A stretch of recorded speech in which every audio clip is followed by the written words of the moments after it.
আজকে অনেক দিন পর বাড়ি যাব। যারা বাড়ি থেকে দূরে থাকো তারাই শুধু বুঝবে এই ফিলিংসটা। এই জামা কাপড় আছে সব প্যাক করতে হবে। চলো তোমাদের সাথে একজনের পরিচয় করিয়ে দিই। এই যে দেখছো, এর নাম হলো কিবো। হ্যাঁ, ডোরেমনের একটা মুভি থেকেই আমি ইন্সপায়ার হয়ে নাম রেখেছি কিবো। যারা তোমরা ইনডোর প্ল্যান রাখছো, তারা চেষ্টা করো দিনে অন্তত একবার 10 মিনিটের জন্য গাছগুলোকে রোদ খাইয়ে নেওয়ার। এর গাছগুলো অনেক ভালো থাকে। তারপর আমি এখানে প্যাক করে নিচ্ছি জামা কাপড়গুলো।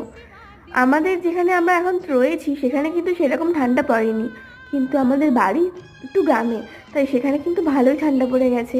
তাই জন্য আমি এখানে কিছু শীতের জামা কাপড়ও নিয়ে নিচ্ছি। আর এখন যেন আমি ইদানিং ভুলে যাই যে আমি ফ্ল্যাটের দরজা বন্ধ করেছি কিনা, গ্যাস অফ করেছি কিনা, লাইট ঠিকঠাক বন্ধ করেছে কিনা। তার জন্য কিন্তু আমি সেগুলো ছবি তুলে নিয়ে চলে যাই। তোমরাও কিন্তু এই ট্রিকটা অ্যাপ্লাই করতে পারো, অনেক চিন্তামুক্ত থাকবে।